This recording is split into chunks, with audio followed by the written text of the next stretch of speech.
Kaixo eta ongi etorri egun berri batera, gaur abuztuaren 25, ostirala da, astearen amaiera eta bi elkarrizketa izanen ditugu astea amaitzeko.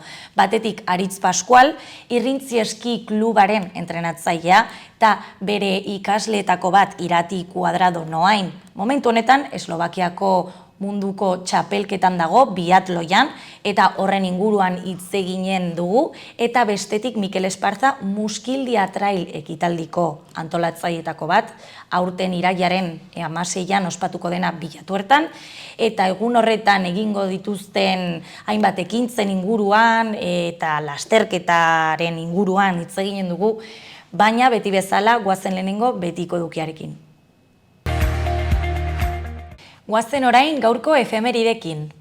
Gaurko egun batean, baina 1609an Galileo Galileik bere lehen teleskopia aurkeztu zuen Veneziako Senatuaren aurrean. Urte batzuk geroago, 1989an Voyager 2 espazio zunda Neptunora iritsi zen, 12 urtez espazioan ibili ondoren. Egun berean, baina 1991an, Bielorrusiak Sobietar Batasunarekiko independentzia politikoa lortu zuen. Eta bukatzeko 2006an, Nafarroako Tafaia eta Puilu udalerrien arteko sutean 4.000 hektarea inguru erre ziren. Ikus dezagun gaurko egunkariko azalek zer dioten. Diario de Notiziasen argazki nagusian osasunaren porrot mingarria, Brujasen gora egin behar duena. Tximiabilaren gaitzespen ikaragarria, zaleen ilusioa piztu zuen berdinketa suposatuko lukelako. Gorritxoek bat bi galdu dute Europarako itzuleran, hobea izan ez den, baina afizio gehiago erakutsi duen aurkariaren kontra. Beko berrian, Mendigorriako sute itxuroso batek bero bolada piztu du Nafarroan. Suak Artaxoa, Obanos, Añorbe eta Garesen kalteak eragin zituen. 18 hildako azken asteko temperatura altuengatik. Eskuinean, Rubialesek federazioko presidente kargua utziko du gaur. Kargua utziko du Jeniren musuak gizartean, politikan eta kirolean eragindako presio handiaren ondorioz. Pedro Rocha Extremadurarra eta Rafa del Amo Nafarra balizko ordezkoen kinieletan. Diario de Navarrako argazki nagusiko titularrean, Brujasen esku zarta. Osasunak markagailua irauli beharko du Belgikan sadar batean porrot mingotsa jaso eta gero. Argazkian, Spillers erdiko atzelariak penalti argi hau egin zuen lehen zatian, 0-0ekoarekin ez epaiek ez barrek horrela adierazi zutela. Behan, aurtengo udako suterik larriena, Izarbe Ibarko alarma. Tentsio handia, sugarrak Mendigorria pinu dira hurbiltzean, hirigunetik gertu. Argazkian, bizilagunak Obanos eta Mendigorri arteko suari aurre egiten saiatu ziren. Eskuinean, Rubialesek amore emango du eta gaur dimisioa emango du. Garan, titular nagusian, Senperrek EAJ deitu du Feijóo presidente egiteko. Feijóok investitua izateko behar dituen babesak lortzeko lasterketan murgilduta, PPek berriro jo zuen EAJaren gana, eta boto disiplinatik aterako diren PSOEko kideak bilatu zituen. Argazki nagusian futbola. Osasunak Brujasen aurka galdu du Conference Leagueko lehen partida eta bueltan irabazi beharko du. Beko berrietan batetik, emakume bat atxilotu dute Gasteizen, bikotekide ohiaren aurkako homizidio delitu bat egotzita. Bestetik, Osakidetzak 58 pertsona artatu ditu azken bi egunetan beroaren eraginarengatik. Eskuinean, Josep Solanoren reportajea. Fukushiman txorrota irekitzen da. Bukatzeko, Alfredo González Ruibal arkeologoak dio Europak gatazka armatuaren tradizio iraunkorra izan duela. Berrian argazkian arrantza portua. Gizon bat oinez Fukushimako urak isurtzen ari diren portuan, Ukedokoan. Titularrean Fukushimako urak itsasora. 2011ko hondamenditik zentral nuklearreko edukiontzietan pilatutako ur kutsatuak ozeanora isurtzen hasi da TEPCO konpainia. Txinak debekatu egin du Japoniako itsaskiak inportatzea. Futbolean Osasunak bat, Brujasek 2, saririk gabeko ahalegina. Alboan, BRICSek beste 6 kide hartuko ditu, tartean Saudi Arabia eta Iran. Erreferentziazko erakundea izan nahi du hegoalde globalean, eta Argentina, Egipto, Emirerri Batuak eta Etiopia ere gonbidatu ditu. Behan, 100 izokin eta amuarrain hil agertu dira Urumea ibaian.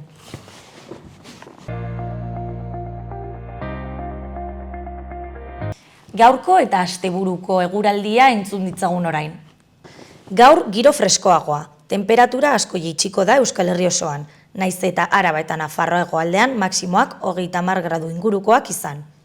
Ipar isurialdean temperatura altuenak 23 eta 24 gradu ingurukoak izango dira. Behodei ugari izango dugu, batez ere ipar isurialdean eta noizean behin euri langarra egingo du, aldiz hegoaldean giro argiagoa eta lehorragoa izango da. Ipar-mendebaldeko haizea ibiliko da. Larun batean, giro goibela, freskoa eta euria. Temperaturak jaisten jarraituko du. Lurraldearen zati handi batean, 20 eta 23 graduren ingurukoak izango dira balio altuenak, eta Nafarroa hegoaldean zertxobait altuagoak. Lainotuta egongo da eta zaparradak botako ditu. Batez ere, ipar isurialdean non noizbehinka euri mardul egin dezaken. Zaparradarik handienak iluntzetik aurrera espero dira eta kostaldetik hurbil.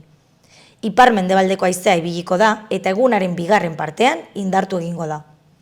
Igandean, udazken itxurako eguraldia izango dugu. Temperatura altuenak 19 eta 22 gradu artekoak izango dira Euskal Herri osoan.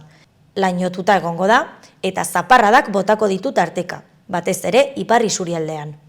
Horrez gain, ipar-mendebaldeko haizea bizi-bizi ibiliko da tarteka enbarazu eginez, batez ere kostaldetik hurbil, mendi inguruetan eta Ebro ibaian.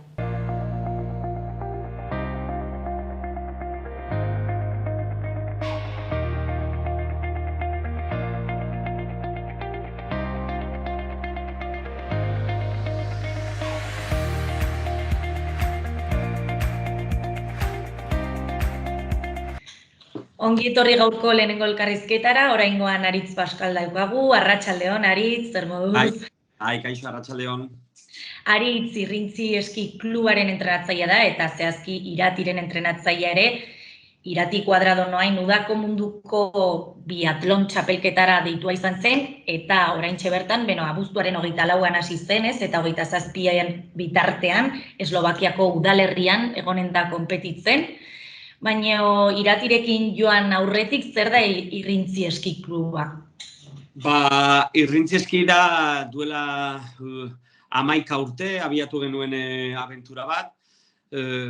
Gu beste eski talde batzuetan aritutakoak ginen, eta 3 pertsona elkartu ginen, eta Iruñean eski talde bat sortzea pentsatu genuen.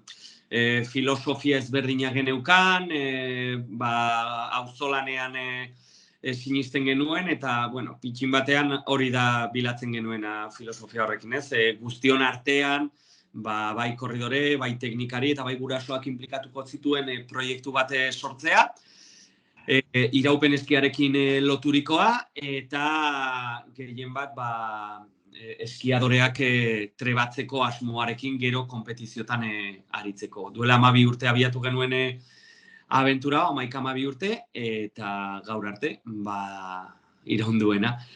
Gutxi gora bera, 50 bat eskiadore izan ditugu gurekin, urte hauetan, irakatsi diegu eskiatzen, asko gero dortsala jarri dute, eta gaur egun, badaukagu 16 korridore osatutako konpetizio talde bat, eta gero 40 txikiz osaturiko eski eskola bat. Hala ere beste kirol bat praktikatzen duzu, ez? Edo ez da Irrintzi Eski Klubaren parte? Nola? Gure kirola da iraupen eskia, eta iraupen eskiak dituen variante guztiak.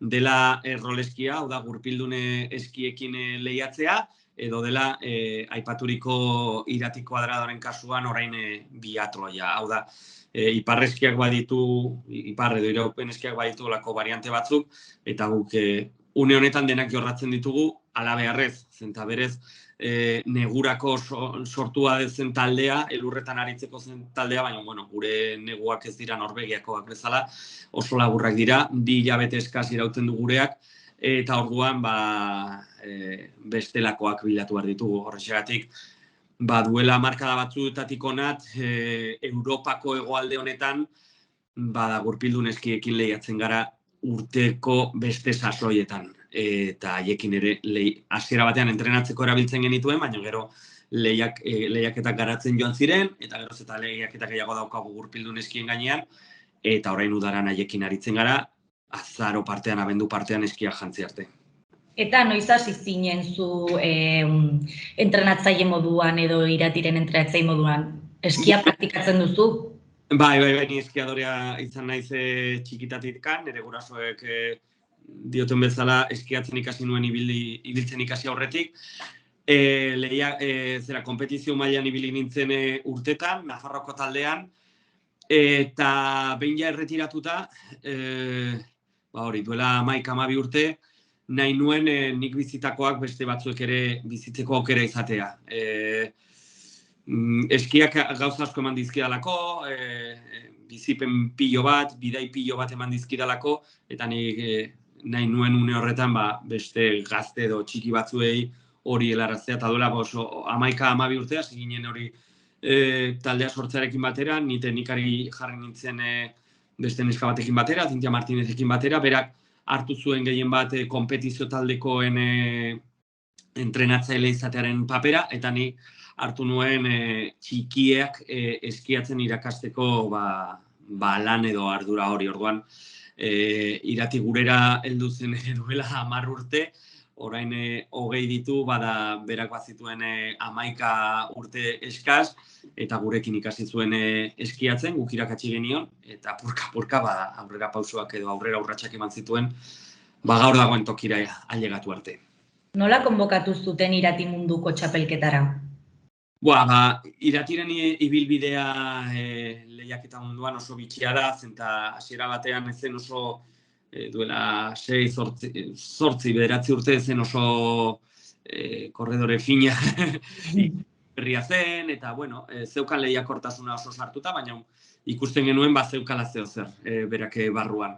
Eta bere denbora eman genion, apurka lantzen joan ginen berarekin bai teknika eta bai lehiaketak, eta duela 5-6 urte aurrera urratsa eman zuen, lehiaketa mailetan hemen Pirineotako alde honetan iraupen eskiarekin aurrera urratsa eman zuen, lehendabiziko postuetan sartzen hasi zen, eta berak postu handia egin zuen, eta Iruña utzi, burlatarra da bera, burlata utzi eta Jakara joan zen bizitzera.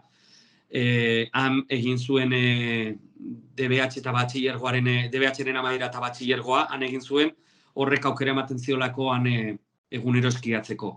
Azkenean guk behar duguna da, geroz eta lur ordu gehiago, orduan eta emaitza hobeagoak. Orduan berak apostu hori egin zuen, aratz joan zen oso gaztea zelarik pixu batera bizitzera beste gazte batekin batera, adin txikikoak bideak, eta han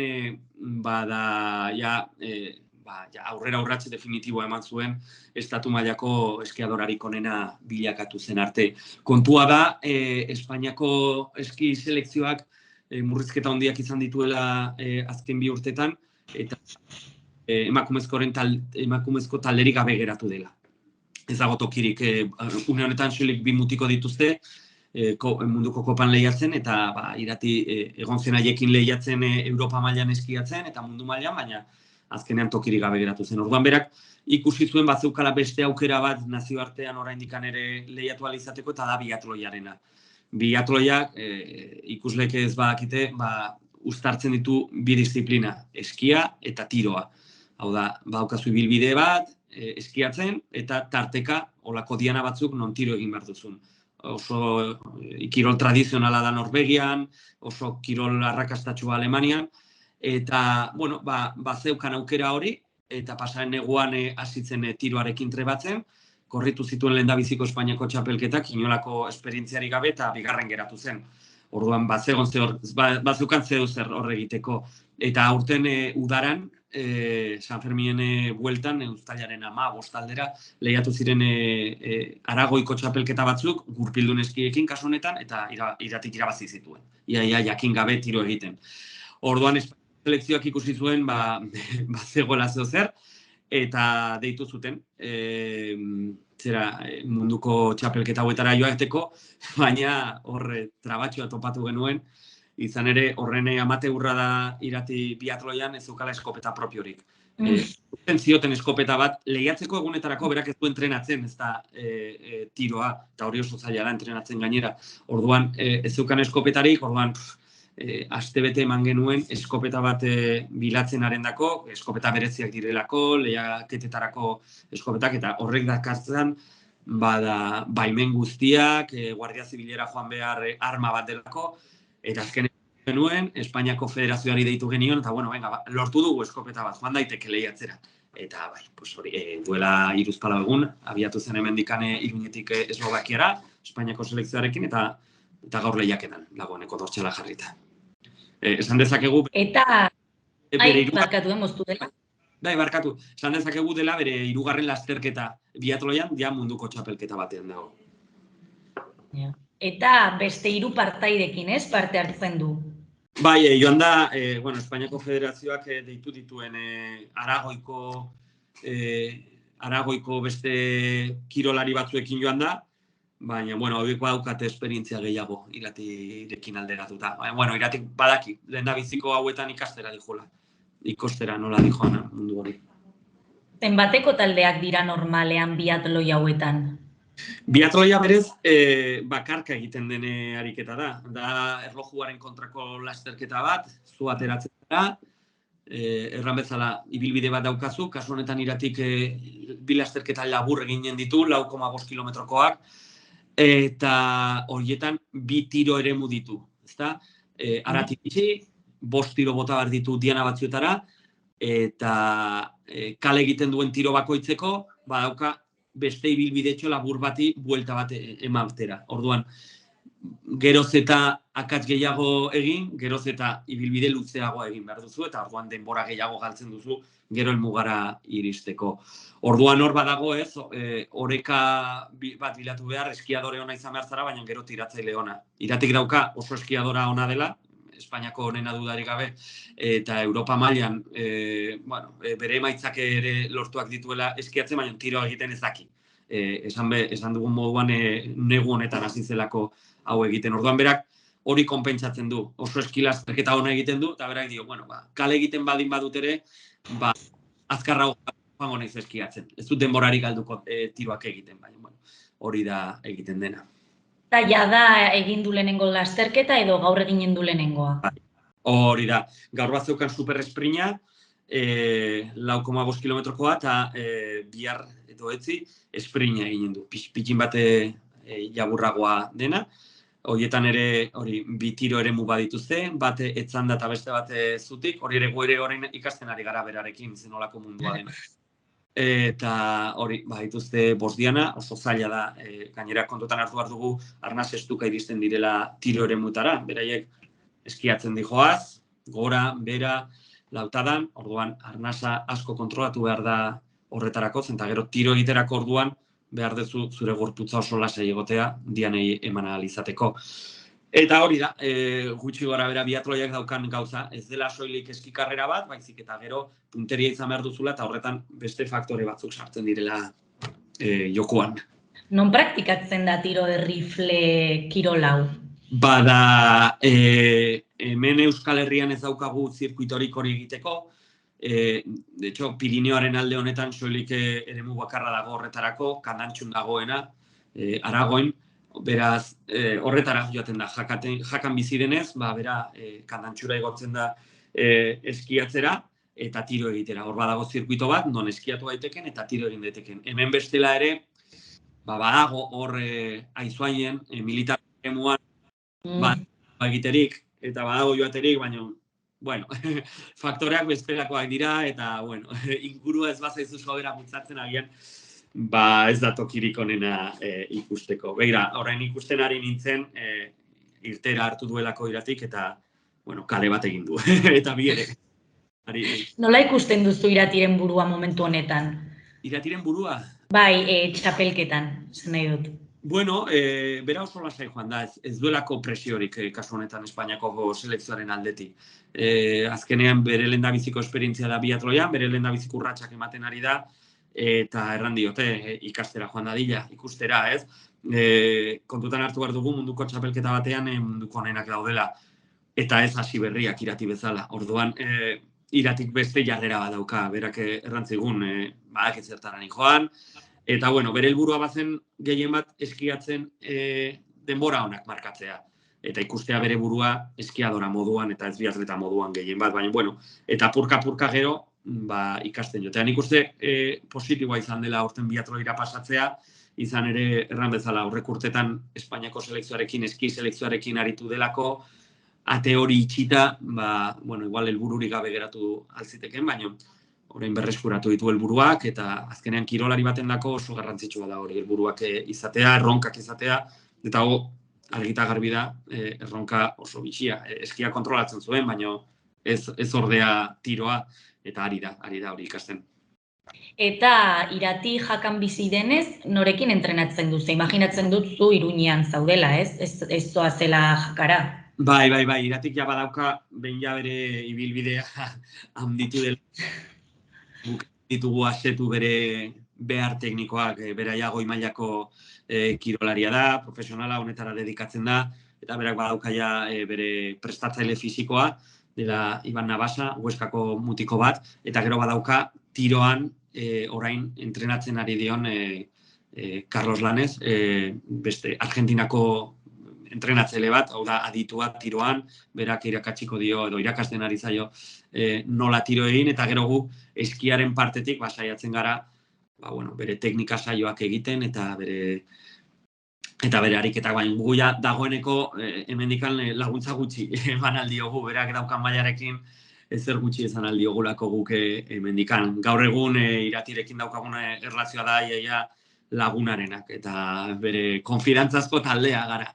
Bai bera, bai gu, bai bere ama, dauka holako talde bat, Iruñera etortzen delarik deitzen gaitu, edo gu jakara gerturatzen gara, arekin egoteko, arekin entrenatzeko, eta pizkot bera ere babesteko hori ere horrelako kirolariek eta bakarkako kirolariek behar dutelako talde bat izan inguruan, babesten zaituen taldetxo bat izatea inguruan, eta hori nik uste Iratik ere baduela.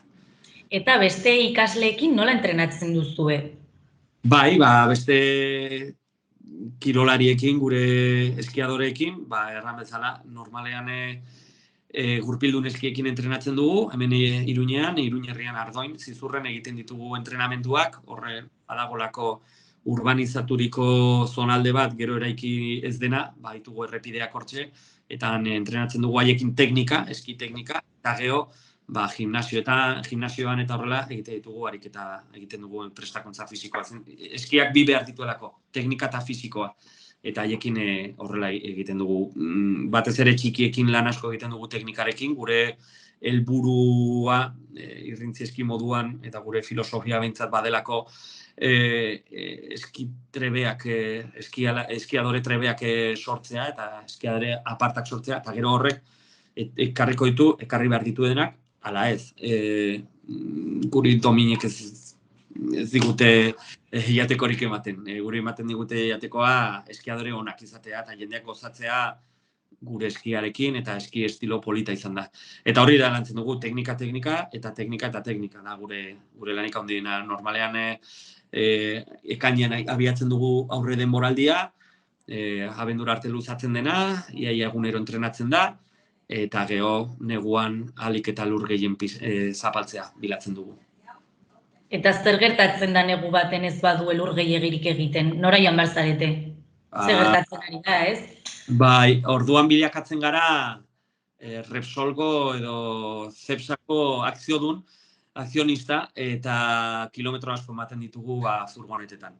Eta hemen ez baldin badago elurra zapaldu behar dugu, orduan pentsa ezina dena, baina astebururo 100 kilometro egiten ditugu, furgonetetan montatuta, korridorekin gainean, eta hemen ez baldin badago, Bakeiraraino joaten gara, Benazkeraino, Kataluniaraino, edo Arago joaten gara, Pirinioak zeharkatu, Dolomitetara joaten gara, Alpetara joaten gara, elurra bilatu eta baita ere lehiaketak bilatzera, konpetizioak egitera. Eta horrexatik lehen esaten nizunez, Iratirekin daukagune harremana dagoeneko laguntasunarena dela, ordu asko sartu ditugulako elkarrekin.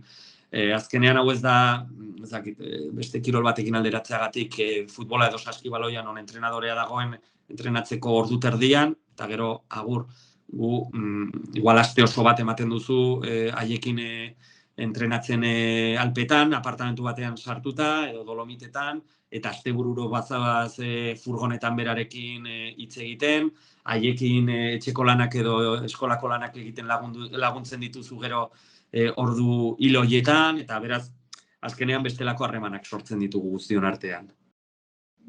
Eta esangotzen nuke eskia Nafarroan dela kirol bat praktikatzen dena, edo gehiago beste probintzietan? Ez, Nafarroak egun, baditu, lehiaketa mailan, gara, erkidego handienetariko bat momentu honetan, azkeneko urtetan aurrera urratsa eman dugu, eta hemen baditugu Nafarroan 3 konpetizio talde oso potenteak, irrintzi kenduta, badaudelako ere Uharte eta Erronkariko Pirinioetako taldeak.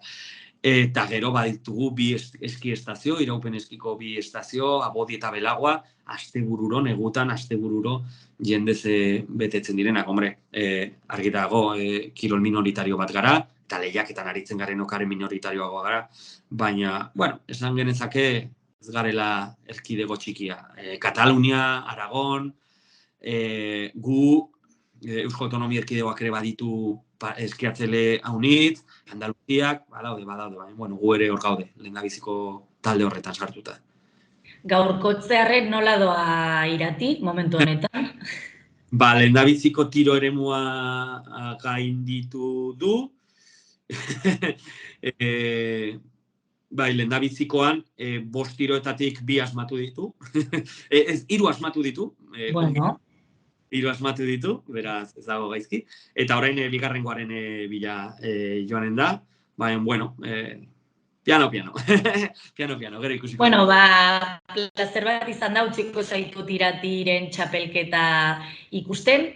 Bai. Eta hori mila esker hemen egoteagatik eta eskiari hitza emateagatik.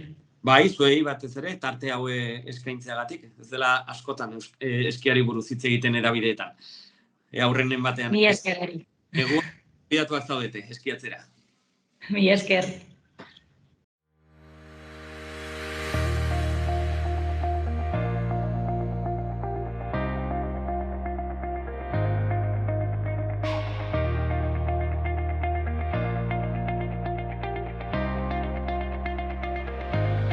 Iruñeko azken albisteak entzun ditzagun. Batetik, udalak Alde Zaharrean eta Zabalguneetan elementu vertikalak garbitzeko kanpaina berezia egingo du 3 astez, proba pilotu gisa. Garbiketan farolak eta argiztapen zentroak, fatxadak, ateak, leihoak, igogailuak, trafiko seinaleak, semaforoak eta armairu elektrikoak sartzen dira. Garbiketa berezi hori jarduketa programa pilotu gisa ulertzen da eta etorkizuneko udal jarduketak esartzeko gakoa emango du. Hasiera batean, gizalegearen kontrako jokabideek gehien kaltetutako eremuetan ari dira lanean, hala nola Alde Zaharrean eta Zabalguneetan. Eta emaitzen arabera eta biztanleriaren portaera zibikoa zabaltzeko asmoz, jarduera plan bat ezarriko da. Bestetik, Zinez taldea itxiko ditu ostiral honetan abuztuan Medialuna parkean egin diren enklabe zikloko kontzertuak. 4 emanaldietatik azkena gaueko 8etan izango da San Bartolome gotorlekuaren kanpoaldean. Zinez taldeak roka proposatzen du nagusiki bere musikaren estilo gisa, baina bere abestietan joera eta talde oso ezberdinen eragina nabari daiteke. 2022an lehen diskoa kaleratu zuten, Burua usteak, eta 2023an izan ala ez izan izeneko EP berria argitaratu berri dute Josu Erbitiren eskutik grabatuta. Eta amaitzeko 3D bisore bat eta mapa interaktiboak Open Lab proiektuaren tresna berriak herritarrei arrotsapean abiarazitako energia jardueren berri emateko. Biak online kontsulta daitezke eta herritarren parte hartzeari irekita daude proposamen berriak definitzeko. Tresna horiek hasierako urrats gisa balio dute auzoak trantsizio energetikoaren arloan duen benetako testuingurua ezagutzeko eta horren berri emateko. Horren helburua da arrotsapea modu kolektiboan eraldatzeko implementazio proiektu berriak elkarrekin proposatu ahal izatea, indar eta eragile guztiak helburu komunak lortzera bideratuta egon daitezen.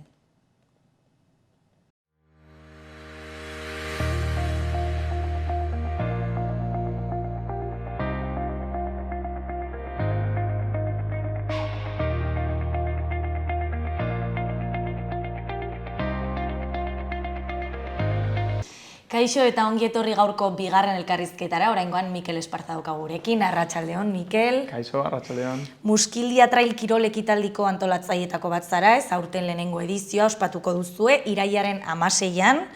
Muskildia Trail mendiko lasterketaren lehen edizioa bilatu hartan, ez?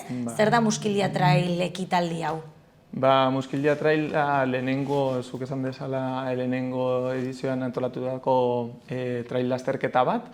Bilatu hortan antolatu dugu, herriko lagun batzukoan elkartu ginen, eta kirola gustoko genuen, eta batez ere trail munduan froga ezberdinak egin ditugu, eta esan genuen, zergatik ez herrian halako froga bat egitea. Eta zergatik du izen hau?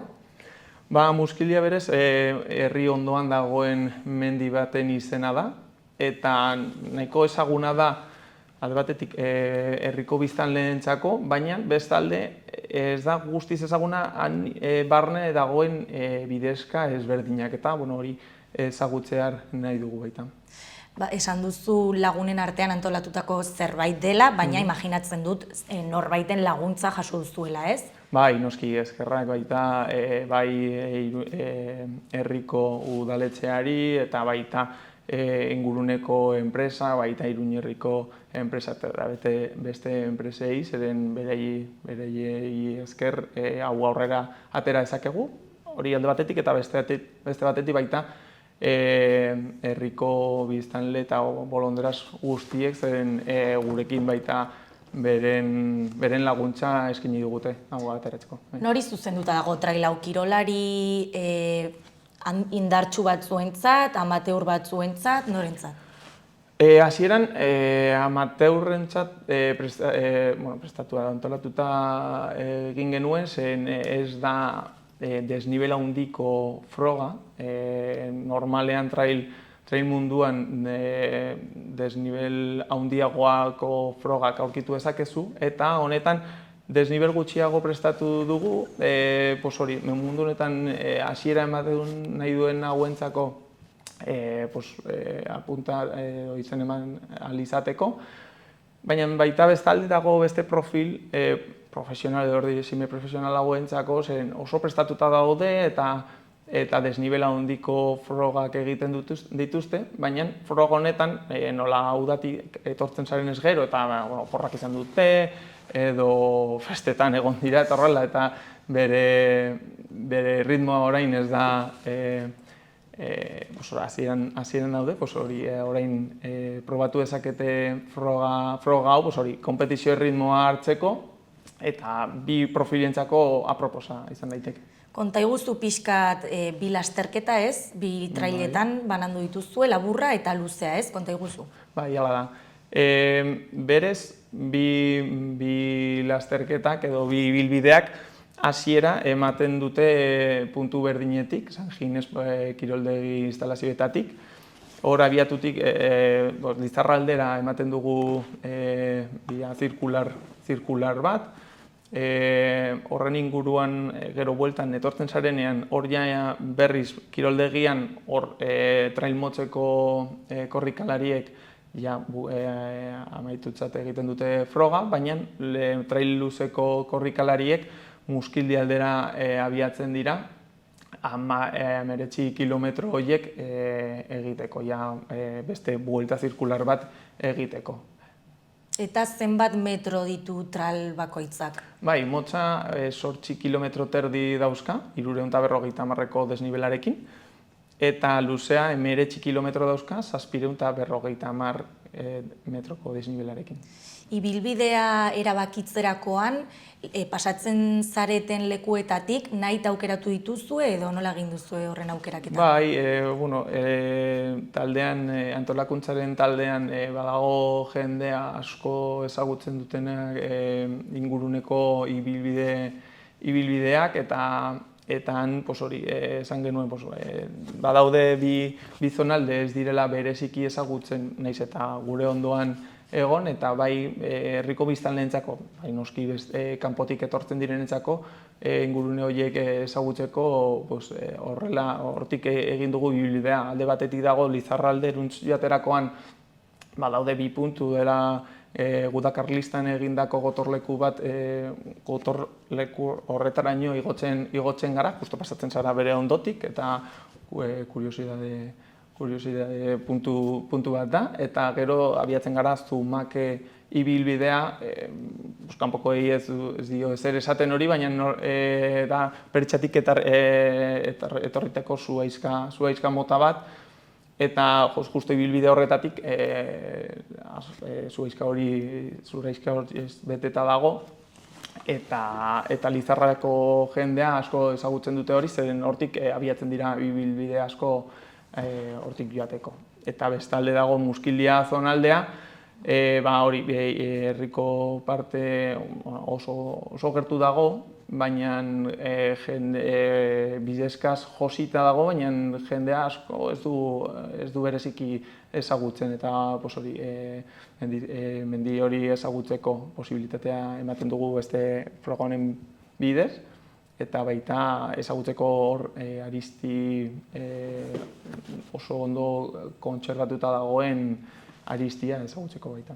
Lasterketaz aparte, imaginatzen dut egun osoko egitaraua bat, antolatu duzuela, giroa egoteko eta ez? Bai, speaker profesional batekin adostu dugu kolaborazioa egiteko, zeren trail munduan eta beste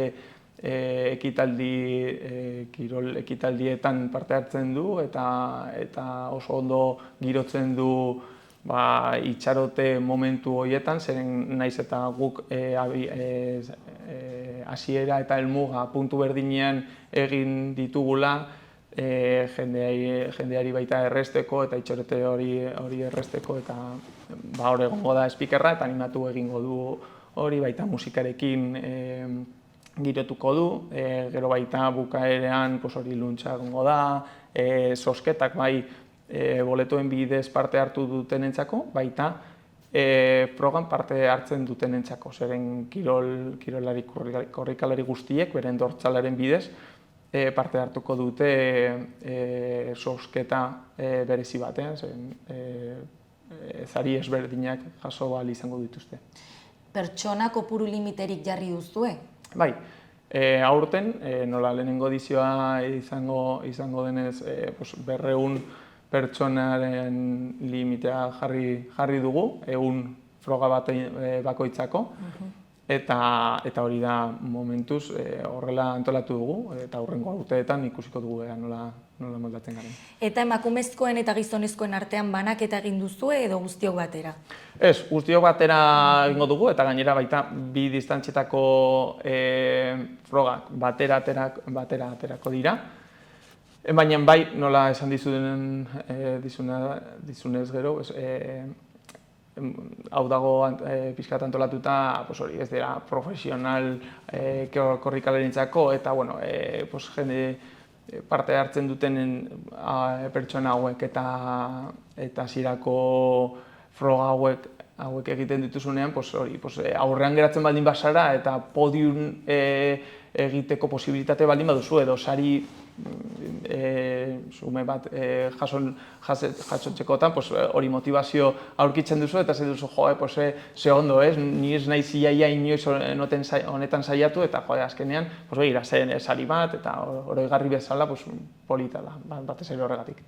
Jada izena emateko epea irekita dago ez, non eman dezakete izena? Bai, kainetatik daukagu irekita Rock the Sport plataformaren bidez, zeren hauek espezializatuta daude froga hauetan izen ematea erresteko, bai kirolarientzako plataforma segurua da ordaintzeko eta guri errazten digu hori izen emate hori. Orduan aurkitu dezakete bai, Rock the Sport plataforman izena ematen registroetzen hor eta muskila bilatzen, edo bestalde baita gure sare sozialetan daukate esteka eskuragarri. Zenbat kostatzen dute kuotek? Daude trail motzetako 15 eurotan dago izen ematea, federatuentzako, eta ez daudenak federatuak 3 euro gehiotan dago izen ematea, eta trail luzean 20 eurotan dago izen ematea, eta ez federaturik gabe daudenentzako 23 eurotan. Eta kuota horretan zer sartzen da, dortxala eta zerbait gehiago edo? Bai, daukazu dortxala, txiparekin kronometratua izateko, eta gero izango duzu korrikalari poltsa bat, non dauzkazu produktu ezberdinak, olo kutsa bat, kamiseta, kotoizko kamiseta bat oroigarri izango dela, badaude baita naturaleko produktuak edo famatuak diren pastasrenbeko baita pasta batzuk, eta lehen esan dudan bezala baita izango dira sosketa batzuk non korrikalariak hartuko dute bakarrik bere dortzala eskuratzeagatik. Sari horien tartean dago Iratzeko kanpineko bungalow batean asteburu oso bat pasatzeko, edo El Mirador jatetxean dagoen, herri ondoan dagoen jatetxean bai afari edo baskaria 2 pertsonentzako, baita dago korrikalari txaleko, hidratazio txaleko bat, baita a 4 por kilometro denda eskenita, eta hainbat produktu ezberdin bai. Beraz, 15 eurogatik hori guztia, ez? Bai, eta gainera dauka erraztasun puntu hori, non lehen esan dudan bezala, bai hasiera bai helmuga puntu berdinen egiten dugu, hor San Ginez kiroldegian, eta hor dauzkazu bai kontsigna zerbitzua, aldagelak, dutxak, dena hor barne, eta ez duzu zer mugiturik ezu, ez da familia edo lagunak edo zurekin etortzen diren guztiek. Noiz arte daukate EPA izena emateko? Irailean 13an itxiko ditugu izen emateko EPA, baina gero segun eta nola dauden dortsal banaketak, bada eskaini daiteke egunean bertan dortsala hartzeko posibilitatea, baina hori ja ezin dizugu ziurtatu kamiseta izango duzunik edo beste zenbait gauza. Hala ere, kuota egun batetik aurrera igoko duzu, ez? Bai, hala da. Irailak batetik aurrera igoko dira 3 eurotan kuota bakoitzak. Lehen esandako 4 kuota horiek 3 euro garestiago izango dira irailaren lehenengotik aurrera. Ez dizut galdetu, baina norbaitek frogatu du jada egingo duen ibilbidea? Bai, jende ezberdina frogatu dute. Bai trail munduan dauden beste trail frogen antolakuntzetan dagoen jendea, bai herriko biztanleen tartean baita frogatu dute, zeren ekainean egin genuen elkarretaratze bat, eta ara 30 pertsona inguru gerturatu ziren, eta oso pozik geratu ziren, gainera Iruñetik baita gerturatu ziren, eta pozik geratu ziren, zeren ibilbide polita iruditu zitzaien, momentu egun hartan bakarrik egin genuen trail motzeko ibilbidea, baina gustoko izan zuten, eta bezalde hori, beste frogetako antolatzaile, bai Jurramendi edo Basajaun traileko jendeak frogatu dute, eta esan dute oso polita izan dela, eta baita pizkat engainatu dezakela desnivel, zuk ikusterakoan desnivel hori daukala, zer esaten duzu, ez da gogorregia izango, zeren badaude frogak askoz gogorragoak trail munduan, baina beraiek probatu dute eta esan dute, jo, pues azken finean nola erritmo altuan korrika egin dezakezunez gero, pues hori, exigentzia hori zure burura jartzen diozu eta azkenean gogorra egin dezake bai. Eta imaginatzen dut kalkulatu duzuela zenbat denbora iraunen du trail bakoitzak. Ba, lehenengo trail motxa, suposatzen dugu ordu terdi irango duela azkenengo parte hartzailea iristeko, eta bestean, luzean, 3 ordu inguru iritsiko dira azkenekoak. Gero, luzatuko da lehen esan dizuen bezala, sosketak egongo dira, luntxa, dutxak hartu behar dute, sari banaketa, eta behar da ordu batak tarditan edo horrela ja amaitutzat emango dugu eguna bai. Ez dakit aipatu dugu, baina ze ordutan hasiko da traila? Traila biak 9:30 aterako dira. 9:30, bale. Eta bukatzeko asteburu hontan bi gauza antolatu dituzue, batetik larunbat honetan elkarretaratze bat, ez? Bai, jarri dugu lasterketa izango den ordu berdinean, 9:30, zeren ja, horrela moldatzen zara baita, Iruñetik etortzen direnentzateko, esaten duzu, nahiz eta oso sarrera eta bide erresa denez Iruñetik Bilatortara joateko, autobiatik oso erresa eta laizter iristen zaren ez, kalkulatzeko distantzia eta aldatzeko hori, 9:30 aterako gara, eta bi distantziak egingo ditugu, eta talde ezberdinetan antolatuko dugu elkarretaratzea, batzuek motza egingo dute, besteek luzea, eta horren barne baita egingo ditugu talde ezberdinak baita, zen berbala nivel ezberdinak daukaten pertsonak parte hartu nahi duten, eta batzuk pixkat azkarragoia nahi dute, beste batzuk motelago, edo ez da inoiz inork atzean geratuko, zeren beti egongo gara pixkat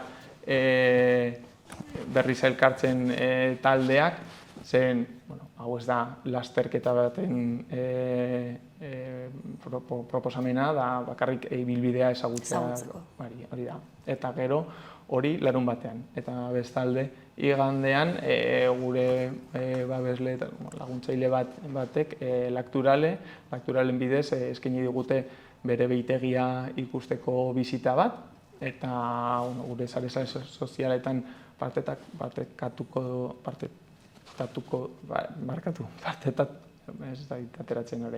duzue? Ja partekatu dugu ja esteka bat izen emateko, formulario baten bidez. Eta horren medio jendea izen eman du, eta hori horrela hartu dezakegu erreserba behitegira bizita egiteko. Eta Lakturaleko ekintza horretan parte hartzeko izan barzarako traileko korrikalaria edo publiko osotara? Ez, publiko osotara gonbidatu da eta irekita dago. Dago jendea apuntatu dela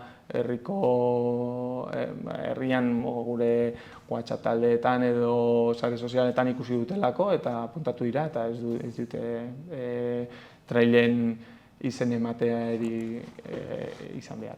Eta jendea animatua ikusten duzu edo uste duzu azken momentura arte jendea ez dela animatuko apuntatzera?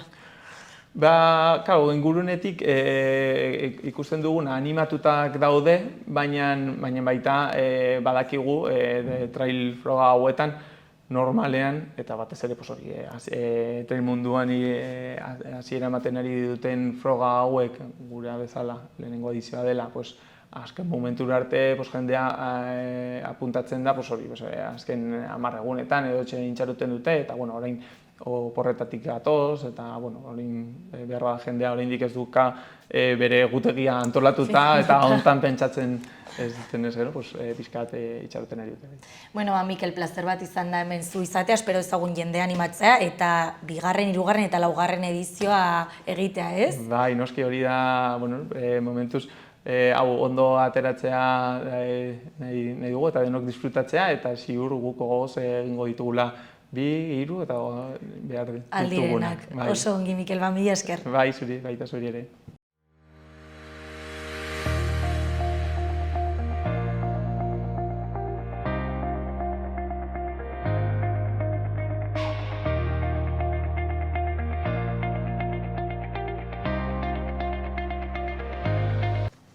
Mila esker beste egun batez hemen gurekin egoteagatik eta hurrengo astean beti bezala elkarrizketa berriekin eta eduki berriarekin hemen egonen gara.